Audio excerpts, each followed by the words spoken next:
Single dad abandoned with his son by wife who became a lawyer, but he had a secret millionaire admirer, and moments later, something incredible happens. Leave a comment giving my story a score from 0 to 10. Your opinion is very important, and subscribe to my channel to support my work. I'm counting on your help. The sun hadn't yet risen when the 30-year-old single dad woke up to the sound of the front door closing. His eyes opened slowly, accustomed to the morning noises of the house, but something about that sound put him on alert. The silence that followed was different, laden with an absence he couldn't yet comprehend.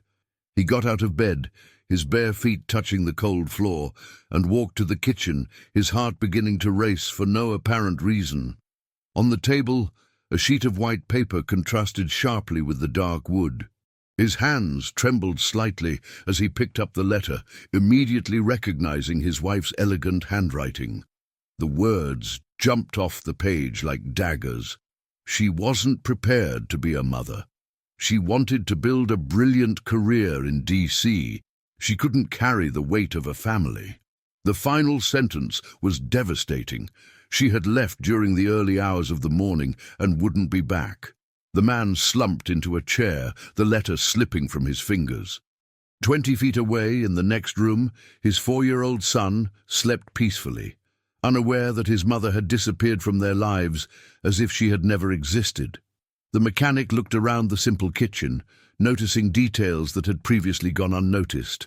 Her favorite mug was no longer in the sink. The sweet perfume that always permeated the air had vanished. The vitamins she took religiously were no longer on the counter. In the days that followed, reality set in like an unrelenting avalanche. The boy woke up every morning asking where Mommy was, and each innocent question was a blade piercing his father's heart. He made up excuses. Mommy had traveled for work, Mommy would be back soon, but the lies became increasingly difficult to sustain as the weeks passed and no call came. The auto repair shop downtown had always been his sanctuary, the place where his skillful hands found purpose fixing broken engines. But now, between an oil change and a brake repair, his mind constantly wandered home, calculating schedules, worried about whether his son was okay at preschool, whether he had eaten properly, whether he was crying for his absent mother. The modest salary that once covered the basic expenses now seemed insufficient for everything a child needed. Bills began to pile up on the living room table: rent, electricity, water, groceries, numbers that danced before his tired eyes at the end of each month. He began accepting extra jobs on weekends, urgent repairs that other mechanics refused, anything that would bring a few extra bucks to the tight budget. The hands, once soft when touching his son's face, were now permanently stained with grease and calloused from the doubled workload. It was on one of those stifling afternoons of intense work that she first appeared. The engine of an imported car had failed on the highway, and the chauffeur had been directed to his shop by other satisfied customers. When the luxurious black limousine parked in front of the small establishment, he didn't imagine that inside that vehicle was someone who had been observing his movements for far longer than he could have supposed. The woman who got out of the car was stunning in every way.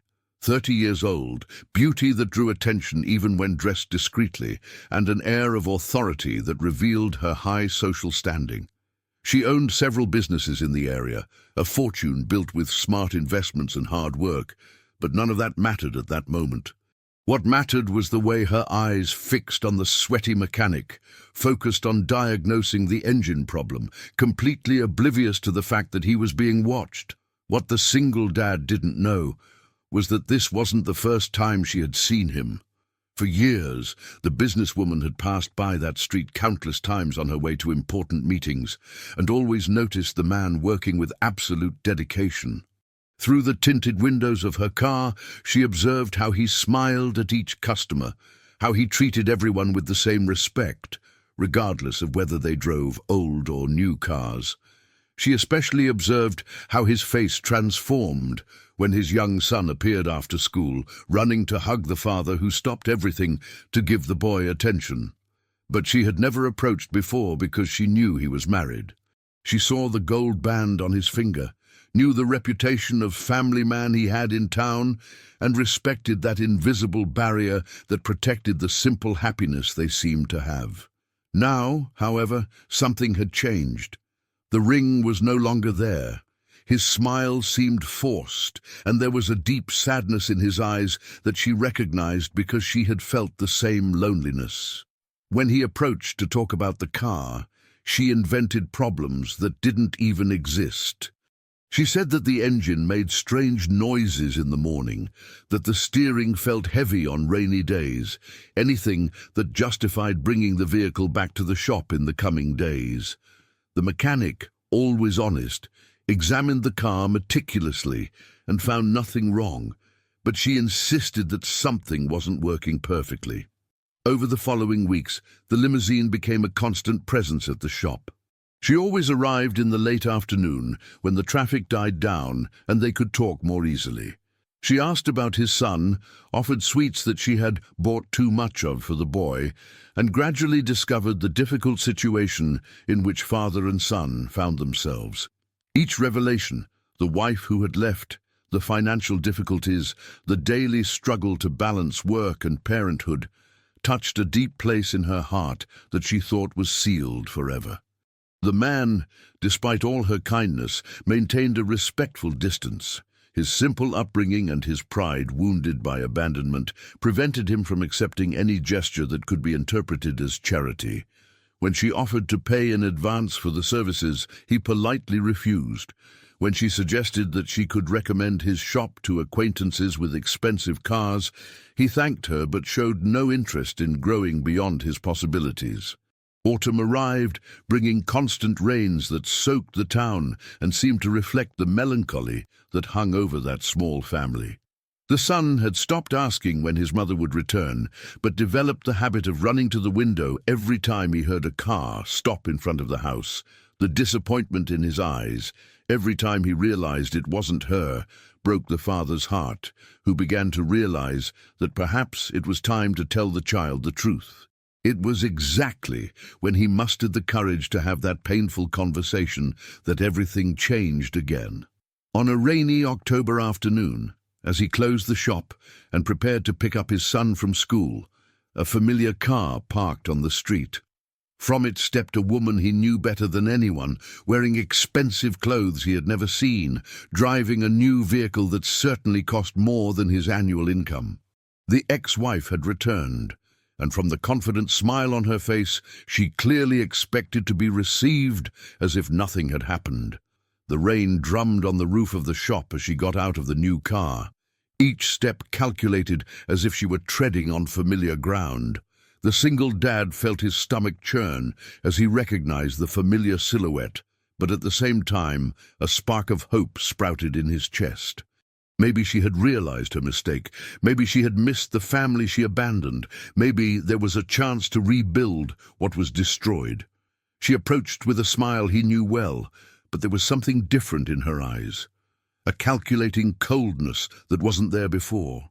The hug she gave him was brief, almost perfunctory, and her soft hands contrasted sharply with his, calloused by months of doubled work.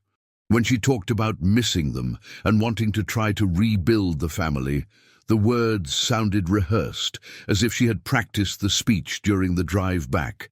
The man took her home in silence, 1,000 questions pounding in his head, but without the courage to ask them. The son was at the neighbor's house, as he always was after school until his father got home from work. When the child saw his mother in the living room, his reaction was not one of joy, as everyone expected. The boy hid behind his father, watching the woman who had abandoned him with a distrust that broke the hearts of both adults. In the weeks that followed, the attempted reconciliation proved forced and uncomfortable.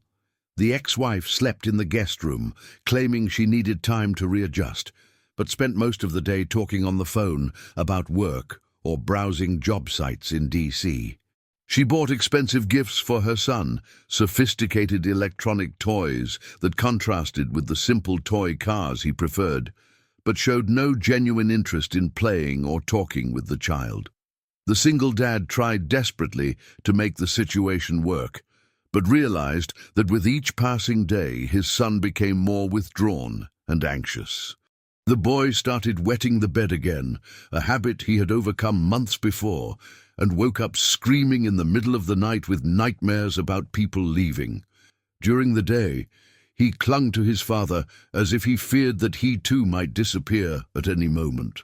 It was during this tense period that the businesswoman continued to appear at the shop, but now her eyes carried a deep sadness that she tried to hide behind polite smiles.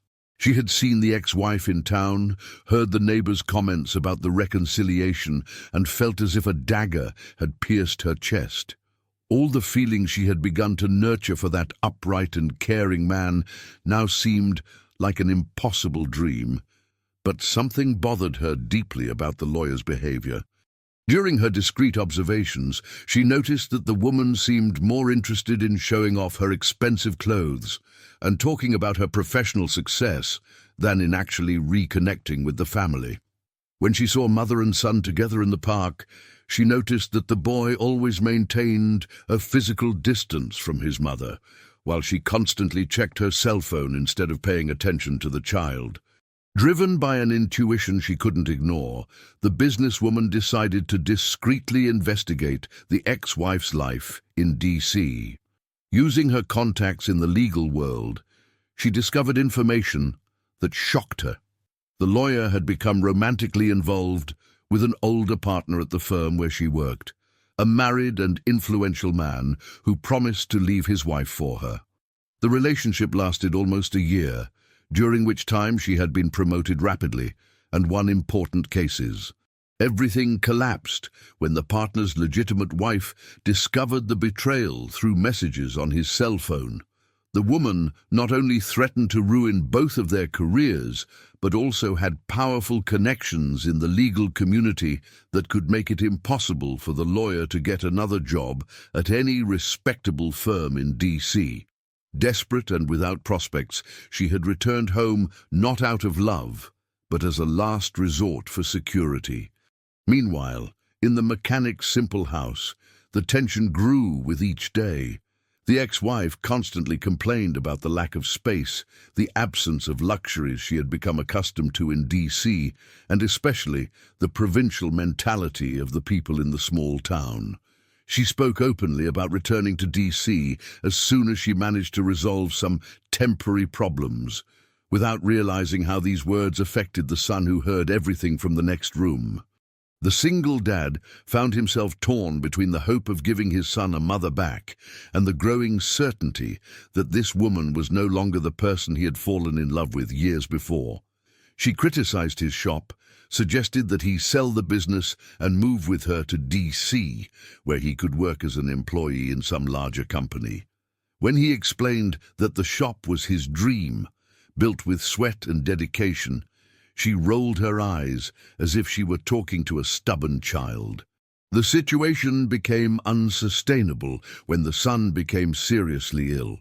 What started as a simple cold quickly evolved into pneumonia that required immediate hospitalization. The doctor in the small town recommended urgent transfer to a specialized clinic in D.C., where there would be adequate equipment to treat such a young child.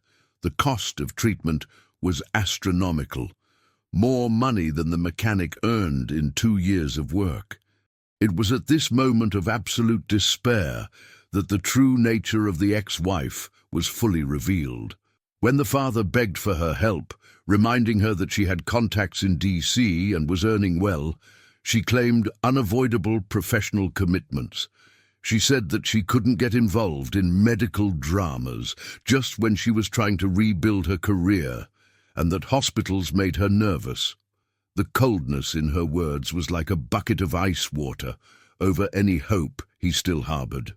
Alone and desperate, the single dad carried his sick son to the only car he had, an old pickup truck he used for work, and drove through the early hours of the morning to D.C. Throughout the journey, the boy burning with fever in the back seat, he prayed to all the saints he knew, promising anything in exchange for his son's life. At the clinic, when they presented the astronomical bill, he was ready to sell the shop, the house, everything he owned. It was then that something inexplicable happened. A nurse approached him in the hospital hallway and said that an anonymous benefactor had fully funded all of the child's treatment.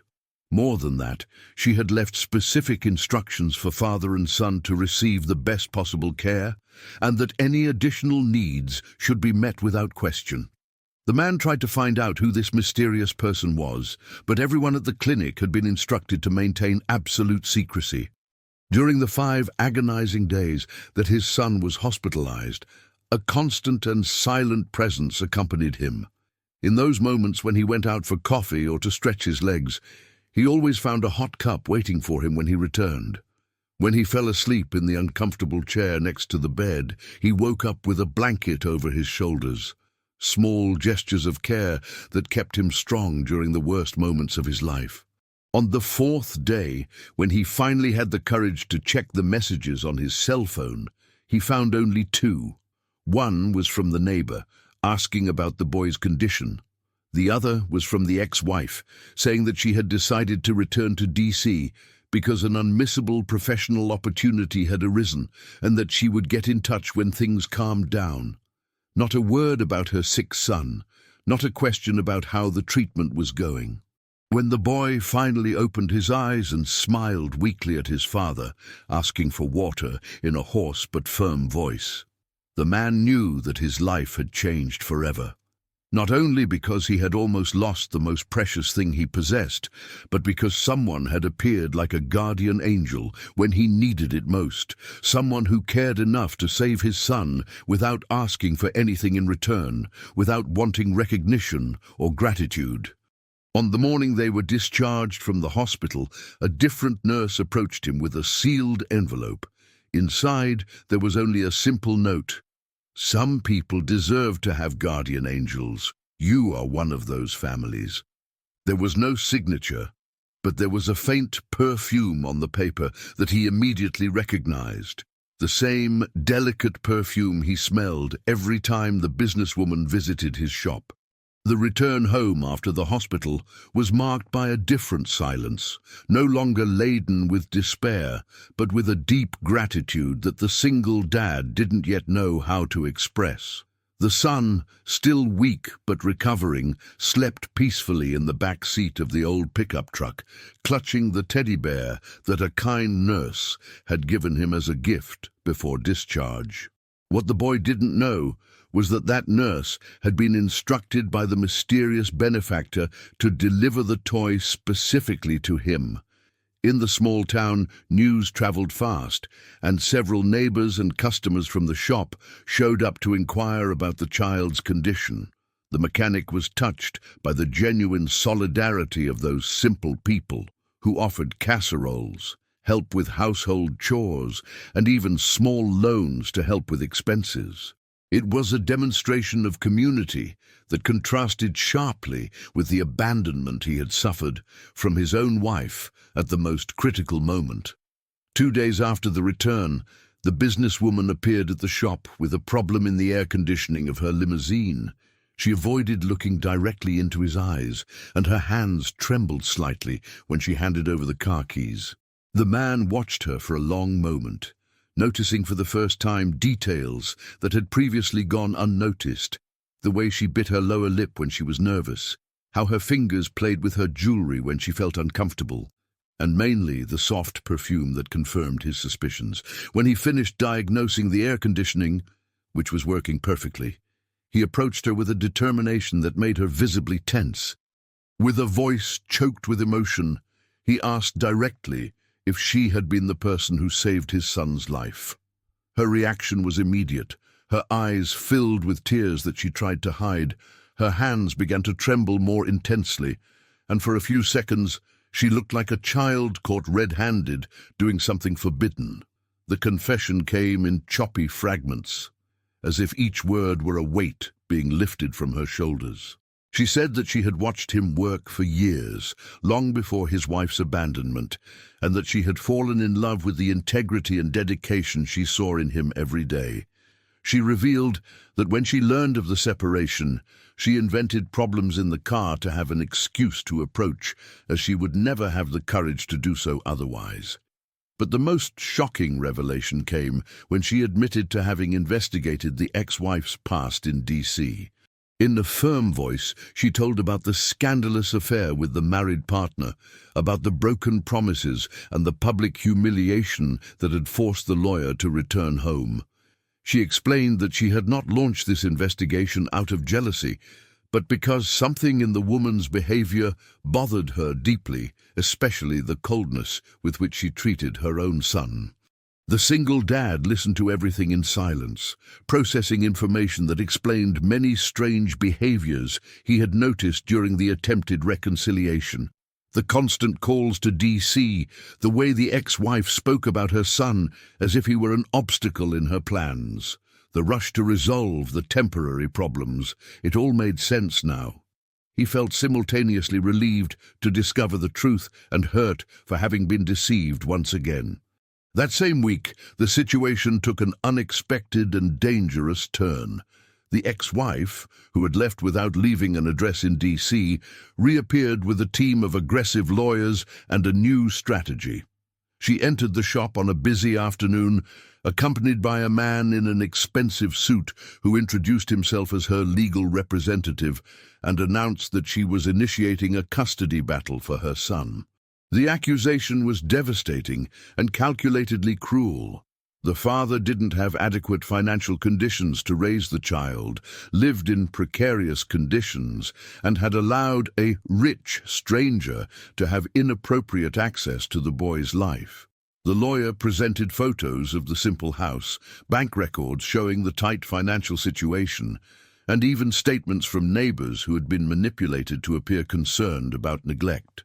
Even more shocking was the allegation that the businesswoman's presence in the child's life was harmful to healthy emotional development, and that there were indications of an inappropriate relationship that put the minor at risk. These were unfounded accusations, but legally dangerous, built to destroy not only his chances of maintaining custody, but also his reputation in the community. The mechanic was paralyzed by the calculating coldness with which the biological mother was willing to use her own son as a weapon. She didn't really want custody. That became clear when the lawyer mentioned that the child would be cared for by a specialized nanny while she rebuilt her career. What she wanted was to punish her ex-husband for not having agreed to move to DC and abandon his life in the small town. The legal battle that followed was brutal and uneven. The single dad didn't have the resources to hire expensive lawyers, relying on an overworked public defender who could barely dedicate adequate time to the case. Each hearing was a humiliation where his life was dissected and presented as evidence of parental inadequacy. His limited financial resources, his simple house, even his work as a mechanic were used against him. The businesswoman, seeing the man she loved being torn apart by an unfair fight, repeatedly offered to hire the best lawyers in the area to defend him. But he categorically refused any help that might make it seem like he was being supported by her, that would only strengthen the ex-wife's accusations of an inappropriate relationship and financial dependence. During the months that the legal battle stretched on, the relationship between them evolved slowly and carefully. She learned to respect his male pride and his need to maintain dignity, offering emotional support instead of financial. She appeared at the shop on the most difficult days just to talk, brought books for his son when he was sad, and gradually became a constant and comforting presence in their lives. The boy, who initially saw any female figure with distrust after the trauma of maternal abandonment, began to open up to her warm presence. She never tried to replace the mother he had lost, but built a unique bond based on games, bedtime stories, and constant presence in important moments. When he began to call her by her first name affectionately, it was an emotional milestone that deeply touched everyone's heart. But the most significant turnaround was yet to come. Deeper investigations into the ex-wife's past, conducted by the public defender himself, who began to suspect her motivations, revealed shocking documents. During her pregnancy, she had repeatedly tried to convince her husband to put the child up for adoption, even making appointments at specialized clinics without him knowing. Even more devastating was the discovery of emails she had sent to college friends, where she described the pregnancy as an inconvenient accident and the marriage as temporary security while she finished her studies. In one of the messages, dated just 2 weeks before the birth, she wrote that she was counting the days to get rid of that suffocating situation and start her real life in DC. When these documents were presented in court, the reaction was immediate and devastating for the ex-wife's plans. The judge, an experienced man who had seen many custody disputes, was visibly disturbed by the coldness demonstrated in the evidence. The woman who claimed to be fighting for her son's well-being had documented in writing her disinterest in the child since before birth. Her lawyer tried to argue that the messages were natural reflections of the fear of a young future mother, but the quantity and consistency of the documents made it impossible to dismiss as temporary anxiety. There was a clear pattern of rejection and planning for abandonment that dated back to the beginning of the pregnancy, completely contradicting her current claim to be a dedicated mother fighting for custody of her son. The final hearing turned into a devastating spectacle when the son himself was called to speak with the judge in private. The boy, now 5 years old and more articulate, managed to clearly express his feelings about the mother who had abandoned him and about the kind aunt who took care of him when he was sick. His simple but deeply honest words sealed the fate of the lawsuit definitively. The judge's verdict was delivered on a sunny spring morning, and his words echoed through the courtroom like celestial music to the single dad's ears. Full custody was granted to him, without visitation rights for the biological mother, who was deemed unfit and potentially harmful to the child's emotional well-being. The evidence presented had been so compelling that even her lawyer seemed relieved when the process came to an end.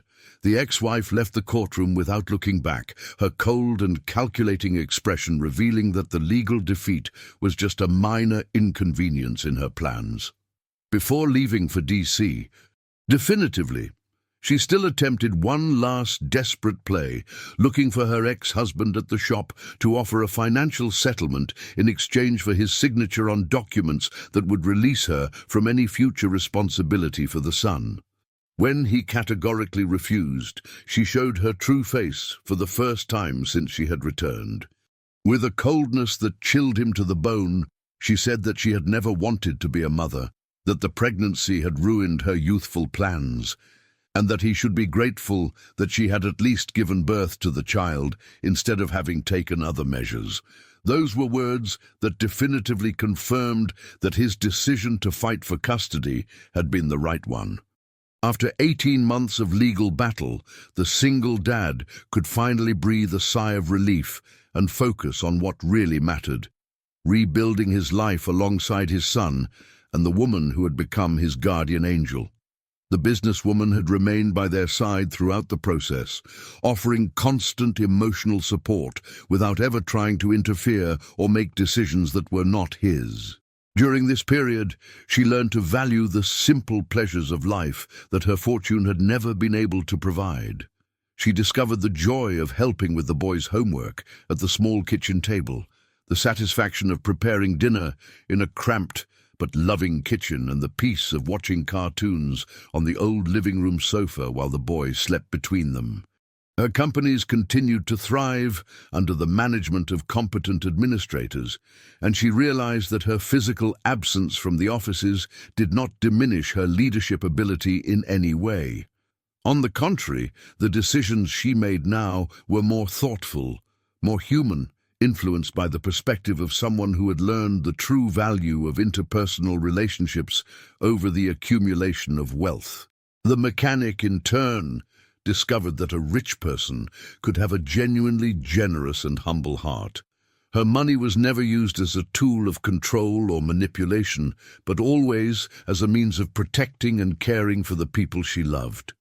When she discreetly paid the legal expenses that had accumulated during the process, he initially felt uncomfortable, but she explained that it wasn't charity. It was love, investing in the future of the family they had chosen to form together. The son was the one who brought the biggest revelation about how his feelings had evolved. One afternoon, while they were playing in the backyard of the house, he ran to the businesswoman and whispered softly that he would like her to stay with them forever. When she asked why, he replied with the brutal honesty of children, "Because you make Daddy really smile, and you don't leave when I get sick."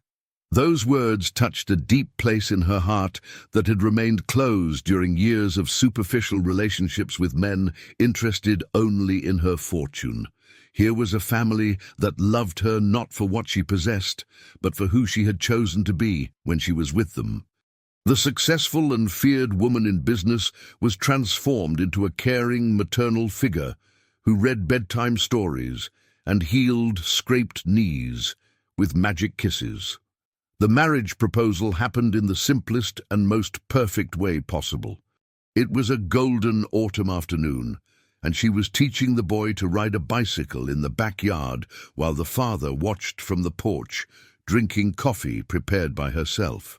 Seeing that scene, the woman he loved running alongside his son, holding the bicycle and shouting encouragement, both laughing loudly under the golden sunlight, he understood that he had found his perfect definition of happiness. Without big speeches or grandiose gestures, he knelt right there on the porch and called them both closer. With his hands still dirty with grease from the shop, he pulled a simple ring from his pocket that he had bought with his own savings. It wasn't a diamond, it didn't cost a fortune, but it had been chosen with all the love in the world. When he asked her to marry him, the tears that welled up in her eyes were the first genuine tears of joy she had shed in her entire adult life. The wedding was held in the small town church, in a simple but meaningful ceremony. She wore a discreet white dress bought at a local store, and he wore the best suit he owned, the same one he had worn at his own wedding years before, but which now carried a completely different meaning. The son was the ring-bearer, carrying the rings with pride and seriousness, and the entire community was present to celebrate a union that had been born from true love and overcoming seemingly insurmountable obstacles. The honeymoon was spent in the town itself, transforming the simple house into a haven of love and planning for the future. She had secretly bought the shop from the previous owner and presented it to her husband as a dowry, not so that he would feel dependent, but so that he could expand the business he loved so much without worrying about rent. When he learned of the gift, he initially protested, but she explained that investing in his dreams was investing in the future of the family they had formed. The boy flourished in this environment of stable love and emotional security. His nightmares about abandonment gradually disappeared, replaced by dreams about adventures he would live with his two parents, as he had begun to refer to the couple. He developed a cheerful and confident personality, knowing that he was surrounded by people who would never abandon him, regardless of the circumstances. A year after the wedding, when the businesswoman discovered she was pregnant, the family's joy reached a level that none of them thought possible. The older son was ecstatic at the prospect of being a big brother and immediately began making plans to teach the baby everything about cars and engines. The single dad, now a husband and future father again, felt as if his life had been rewritten by a greater force that had transformed his greatest tragedy into the origin of his greatest happiness. During the months of pregnancy, they transformed the guest room into a welcoming nursery, painting the walls together and assembling the crib that she had insisted on buying at a simple store in town, instead of ordering something luxurious from DC. Every choice they made was based on love and simplicity, values that they had learned to prioritize above any ostentation. The birth of the girl happened on a spring morning, And when the father held his daughter in his arms for the first time, he looked at his wife and whispered that he finally understood the difference between having a family out of obligation and building a family out of love. The businesswoman, exhausted but radiant, watched her husband introduce the little sister to the older son and knew she had found her place in the world. Years later, when she watched through the window of the enlarged kitchen of the house they had renovated together, she saw her husband playing in the backyard with their 2 children. The boy, now a teenager, teaching his younger sister to change a bicycle tire, both laughing loudly while the father supervised with that genuine smile she had learned to love. Her fortune continued to grow through smart investments, but she knew that the true wealth she possessed could not be measured in money. It was in the daily choice to love, protect, and build a life based on values that no bank account could buy.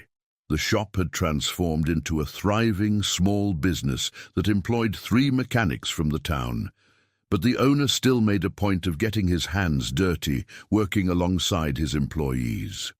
And every afternoon, when the traffic died down, she still showed up with the excuse of checking the car, just to steal a few moments alone with the man she had chosen to love for the rest of her life.